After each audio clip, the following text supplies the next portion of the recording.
Hello दोस्तों, स्वागत है आपका अपने यूट्यूब चैनल एग्ज़ाम गाइड में। तो सबसे पहले आप सभी को दिवाली की बहुत बहुत शुभकामनाएं। और आज एक पूरा वीडियो देखिए यार। आज आपको मैं बहुत सारी प्रॉब्लम के सॉल्यूशंस बताने वाला हूँ। देखो, मैं ये प्रॉब्लम मेरे साथ भी हुई थी, भाई नो वीडियो एंड तक जरूर देखें। तो दोस्तों, अभी आपने दे दिया ए वाटर दे दिया, आपने BARC भी दे दिया, आपने NFC भी दे दिया, और बहुत सारों ने NPCIL नरोरा भी दे दिया। ठीक है, बहुत सारों ने DFCCIL का भी दे दिया। अब एक अपन सोचते हैं कि है ही वाटर है, BARC है, NFC है, या नरोरा वाला NPCIL है, या अभी 2 वैकेंसीज बाकी है आपके NPCIL की, रावत भाटा एंड हरियाणा।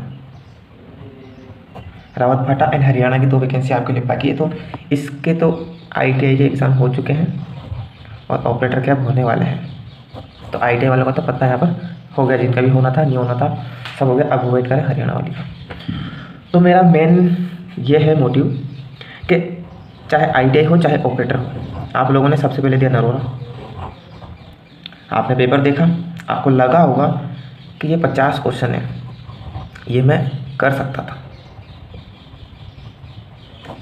मैं थोड़ी तैयारी करता मैं कर सकता था, यू फील लाइक दिस। तो आपने तैयारी करी, आप आए है वाटर में। यहाँ पर ITI की तो 3 या 4 सीटें थी, 4 सीटें थी शायद, 4 ही थी। तो यहाँ पेपर दिया, बहुत जोश से दिया कि बच्चे बहुत कम हैं, नहीं आ जाएगा। मान लो 200 बच्चे हैं, आप सोच रहे हो 200 में से तो मैं आ जाऊँगा।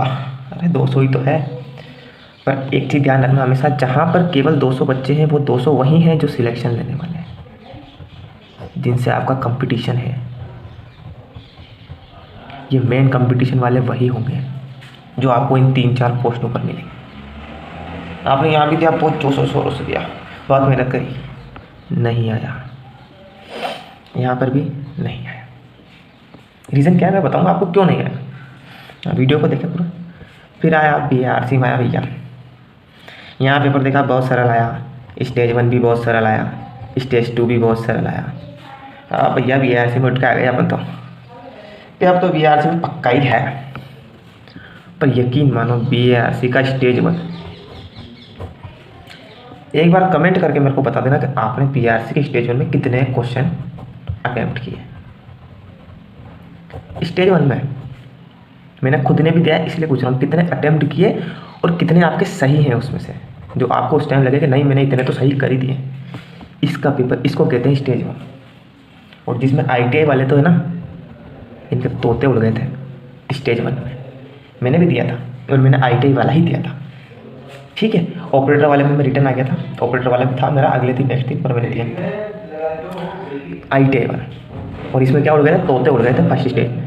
पर किस्मत इतनी ज़ोरदार थी ना लोगों कि BARC ने सभी को स्टेज 2 में बिठा दिया, सभी को। वरना स्टेज 1 का पेपर ऐसा था ना कि उसमें से 100 अगर बच्चे हैं, मानो 100%, तो उसमें से 30% से 40% ही फर्स्ट में क्लियर होते, वो भी बहुत ज़्यादा बता रहा हूँ, इससे ज़्यादा तो हो ही नहीं सकते थे। पर उन्होंने क्या झोल झाल करा, उन्होंने क्या स्कीम करी, कुछ समझ नहीं आया, सबको स्टेज 2 में बिठाया। यहाँ भी माना ठीक है, स्टेज 2 में भी आ गए भैया, जैसे भी गिरते पड़ते आ गए। पर स्टेज 2 में भी नहीं हुआ तो 5 गुना में हुआ, यहाँ भी हुआ तो 5 गुना में हुआ, और यहाँ भी हुआ तो 5 गुना में हुआ। फिर आ गए गिरते पड़ते हम सब, मैं भी हूँ इनमें, मैं भी हूँ, पर मैं उठा। मैं यहाँ से मैंने भी शुरू किया था, मैं इसमें नहीं था, मैंने शुरुआत की थी यहाँ से कुछ रैंक पे आया, यहाँ से ग्रो अप किया, फिर यहाँ कुछ रैंक पाया, फिर यहाँ से ग्रो अप किया, फिर यहाँ मैंने ITI का दिया, यहाँ मैं कुछ रैंक पाया। अभी इस लिस्ट में हूँ मैं, जनरल कैटेगरी के अंदर, हैवी वाटर लिस्ट में था मैं, ऑपरेटर के अंदर। इस लिस्ट में हूँ मैं ITI में, और इस लिस्ट के अंदर ITI के अंदर नहीं कर पाया मैं। क्यों नहीं कर पाया? क्योंकि एक जो प्रेशर होता है माइंड में कि हमको माइनस नहीं जाना है, वो प्रेशर मैं आपको बताऊँगा किस तरीके से होता है। और NFC के अंदर इसका जब रिजल्ट आएगा ना दोस्तों, मैं उस रिजल्ट में मेरा नाम बताऊँ, और आप भी सोचोगे कि इसने ऐसा क्या कर दिया इस रिजल्ट, देखना। तो भैया इसमें भी नहीं हुआ, इसमें भी नहीं हुआ, इसमें भी नहीं हुआ, इसमें भी नहीं हुआ, इसमें भी मान लो इसमें हो गया, नहीं हुआ, जो भी हुआ, तो अब इसमें ऐसा क्या करें कि भैया हमारा हो जाए। अब आपको बताऊँ सबसे पहली दिक्कत कहाँ ही होगी आपके, आपने नरोरा का दे दिया, लगा कि हाँ 50 कर सकता हूँ, नहीं हुए, पर नहीं हुआ, फिर आप एक बार रमाया कि आपकी बार तो करूँगा। पर दोस्तों एक जो प्रेशर होता है ना माइनस मार्किंग का जो प्रेशर होता है ना, तो आपको गलत नहीं करना है। आपको पेपर जैसे ही मिलता है भैया आप टूट पड़ते हो, भैया ये पेपर तो इतना ईजी है, अब भी करता है। और बहुत सारे बच्चे 40 मिनट में, 1 घंटे में उस पेपर को ऐसा करके ऐसे बैठते हैं ना शांति से कि सिलेक्शन तो उनका हो ही गया, पर उनका कहीं नाम ही नज़र नहीं आता, लिस्ट में कहीं नाम नज़र नहीं आता उनका। जो बंदे बाहर निकल के कहते हैं ना अरे बहुत ईजी पेपर था, मैंने ये कर दिया, मैंने वो कर दिया, 50 से 50 ठोक दिए, उनका भी नाम नहीं आता। अब क्यों नहीं आता उसका एक रीज़न बताता हूँ आपको। आप उस जो 2 घंटे के पेपर को 40 मिनट में कर रहे हो, ठीक है, पेपर 40 मिनट जैसा ही होता है, मैंने भी दिया है, 40 मिनट जैसा ही होता है, पर उस पेपर के अंदर 40 मिनट आपको मिल रहा है ना, 2 घंटे मिल रहा है ना, तो उसको 3 बार चेक करो ना साले को, 3 बार चेक करो, क्योंकि एक बार में हमसे गलती रह जाती है। इस गलती को मैं खुद भुगत चुका हूँ हेवी वाटर के अंदर। मैंने 50 क्वेश्चन में से 49 अटैम्प्ट किए थे और मेरे 3 क्वेश्चन गलत निकले थे, 3 क्वेश्चन गलत निकले थे। और वो उस टाइम पे मेरे को पूरा यकीन था कि नहीं मेरे तो 49 राइट है, पर 3 क्वेश्चन गलत कौन से निकले थे, जो मैंने क्वेश्चन पढ़ने में ही गलती करी। हमको पता है अच्छी तरीके से कि इस क्वेश्चन में ये बीच में नहीं पूछेगा कि इनमें से कौन सा नहीं है। उस क्वेश्चन को 2 बार पढ़ा अपन ने, पर वो नहीं फिर भी नहीं दिखा। क्यों नहीं दिखा? इसे कहते हैं प्रेशर, इसे कहते हैं दोस्तों प्रेशर। तो हैवी वाटर में वो था, बीआरसी में वो था, एनपीसीआईएल में भी वो था, पर एनएफसी में मैंने उस टाइम का पूरा यूज़ किया। और एक चीज़ आपको बता रहा हूँ, आपको 2 घंटे मिल रहे हैं ना दोस्तों, तो इस 2 घंटे को आप यूँ मत समझो कि हमारा हो गया। पहले सबसे पहली चीज़ बताता हूँ, take a deep breath, paper उठा, अब उसका क्वेश्चन नंबर 1 से चालू करो, चाहे 50 से चालू करो, 1 से चालू करो, कैसे भी चालू करो। एक बार सारे 50 क्वेश्चन आप कर दो, उसको OMR में मत भरना, OMR में नहीं भरना है अभी। एक बार 50 क्वेश्चन पूरे कर दो, कर लिए, जो आए हैं वो ठीक है, जो नहीं आए हैं वो भी ठीक है। जो नहीं आए उस पर अपन मार्क तो नहीं कर सकते, पर एक डॉट जरूर लगा सकते हैं, इतनी सी डॉट। और जो ऑप्शन अपना सही लग रहा है उस ऑप्शन पे भी एक डॉट लगा दो, कोई दिक्कत नहीं है। आई ऑल्सो डू दैट, मैं भी ऐसे करता हूँ। और आपको ये करने का नतीजा मैं आपको ना एनएफसी के रिजल्ट आएगा ना उस दिन बताऊँगा, ठीक है दोस्तों। तो आपने 50 क्वेश्चन कर लिए, अब एक काम करो, अब आप टाइम देखो कि हाँ मेरे 40 मिनट हो गए, 40 मिनट मेरे हो गए। अभी भी मेरे पास 1 आवर एंड 20 मिनट्स बाकी हैं। That's a good opportunity for us. 1 hour 20 minute बाकी है। अब आप एक बार इसको 40 मिनट में कर चुके हो, अब आपको दोबारा करने में केवल 20 मिनट लगेंगे। दोबारा लग जाओ साले पे, दोबारा चढ़ जाओ कि दोबारा करूँगा मैं इसको, दोबारा चालू कर दो, दोबारा पूरे 50 क्वेश्चन रीचेक मार दो, दोबारा रीचेक मार दो। फिर भी जो नहीं आ रहा है उसको छोड़ो, बिल्कुल छोड़ दो। 5 से 6 क्वेश्चन ऐसे रहेंगे दोस्तों जो आपको नहीं आएंगे, इन 2 अटेम्प्ट में नहीं आएंगे, कोई दिक्कत नहीं है। अब आपके पास बचा 1 आवर, अब आप उठाओ OMR और फिर जब इसमें भरना चालू करोगे ना, यह आपका 3rd टाइम रहेगा कि आप उस क्वेश्चन पेपर को चेक कर रहे हो। तो गलती की गुंजाइश 0% तो नहीं कहूँगा मैं, बहुत कम % हो जाएगी, बहुत कम हो जाएगी।